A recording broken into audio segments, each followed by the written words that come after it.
I'm Jake. And I'm Allie. And welcome back to Trailer Reviews with Allie and Jake. Today we're going to be watching a Christmas rom-com trailer per request of Allie. Want to shake things up a bit.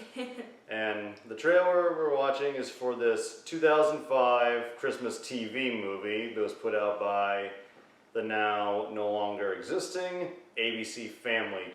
Miss it dearly. Especially when they had their 25 days of Christmas marathon. Oh my god, my childhood. You might remember this little intro.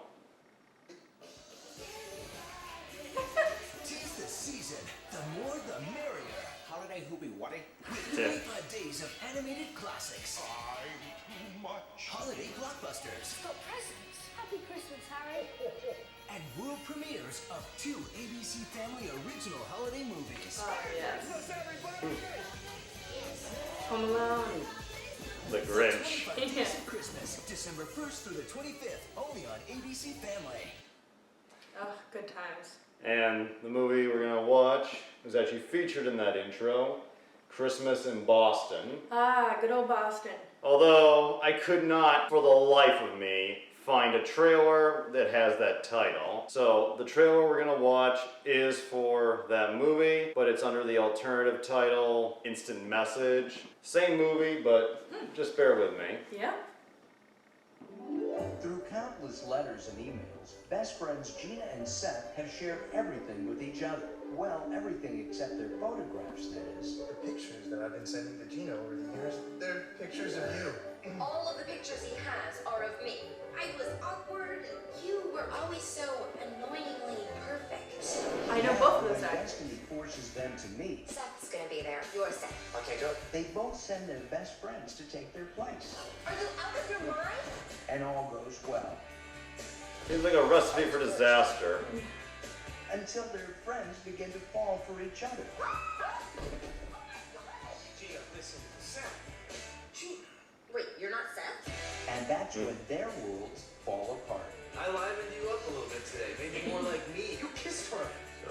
Do you understand the implications? It was just a friendly kiss. It's how you kiss your grandpa. If that's how you kiss your grandpa, then ew. Marla Sokolow, Lindy Booth, and Jonathan Cherry star in this romantic Christmas comedy You have a decision to make, because you're about to walk into the best relationship you've ever had. that will fill your heart with holiday cheer. I'm the one that you want. It has to be me. Because for me, it has to be you. Oh. Instant Message. I prefer the original title. Yeah, well, I feel like they gave away the entire movie. Yeah, this is a problem that a lot of early 2000s and even trailers today have. They sometimes will give away way too much, and yeah, that part where they walk in on them having sex in the kitchen, that is the ending of the movie. So you pretty much know, like, you kind of already have an idea of where it's gonna go, but this pretty much told you everything. Yeah, I feel like I know the entire movie. That's like one of my biggest pet peeves is if they tell you the entire movie in the trailer, or vice versa, if they don't tell you enough and they're trying to be all mysterious and I'm like, what the hell am I getting into? Yeah.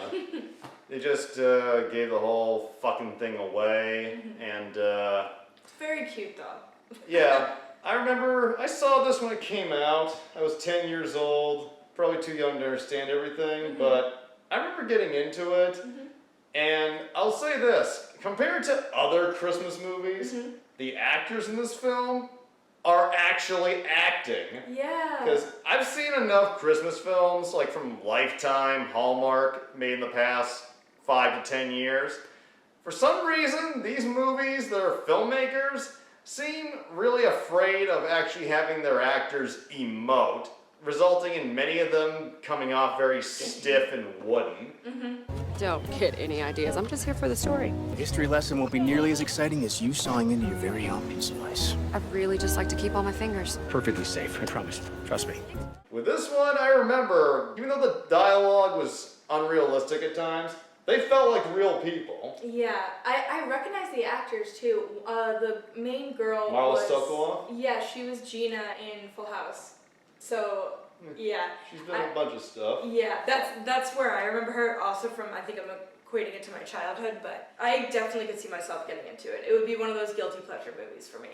And I'll admit, there are some funny jokes, like both couples have good chemistry. The fake friends, they're kind of douchey, but because they're both douchey, they kind of fit each other. Yeah. And the other ones, while they are kind of stupid for this whole thing, like the most unrealistic thing about this is that two people who started being pen pals in middle school, because that's where they are supposed to have met, Oh, wow. that they would continue staying in touch into their 20s. Seriously. And that one of them wasn't a pedophile. Yeah. I am 8 years old and would let. Wow, look at all these guys that want to be my friends. But they do have good chemistry, and there are some genuinely funny lines here. For example, when the two fake friends are out, when the two fake versions are out on the date, and they're going off of notes that the other person gave them, the girl mentions the guy's father and says, I hear he's going through tough times, just put a hearing aid and things will be good. And he's like, what? So she looks at the note and rereads it going, his dad's dead, not deaf. Oh my gosh. That's funny. Yeah, I do think that's funny. And later, the real boy, Seth, talks to his friend saying, you said you're going to take her ice skating? He's like, what's wrong with ice skating? And he goes, she's afraid of water. So, ice is frozen water. And I'm like, okay, that's retarded, but it gets a giggle out of me. Yeah. It's kind of hilarious dialogue to put in there and be like, yeah, this is good. Yeah, it's just absurd. Yeah. I fondly remember it. It's been a long time since I've seen it, but they're cute, they got good chemistry, and it's no more ridiculous than any other Christmas TV movie that comes out. And it is somewhat original compared to the others. Yeah, no, I actually like the plot. I mean, the ones today are like, they've just exhausted all plot ideas for these Lifetime Hallmark movies. This one actually has a good plot line. I really like that. Yeah, it could have been executed a little better, but at the same time, if you're in the mood for a cutesy romantic comedy, I recommend it, and I'm not sure where to find it right now, but I'm sure it wouldn't be that hard to come across. Mm-hmm. Try both of the titles. I like your style. Have a happy Christmas, Hanukkah, Kwanzaa, whatever the fuck it is you celebrate, and hope to have you back again soon. I'd love to be back.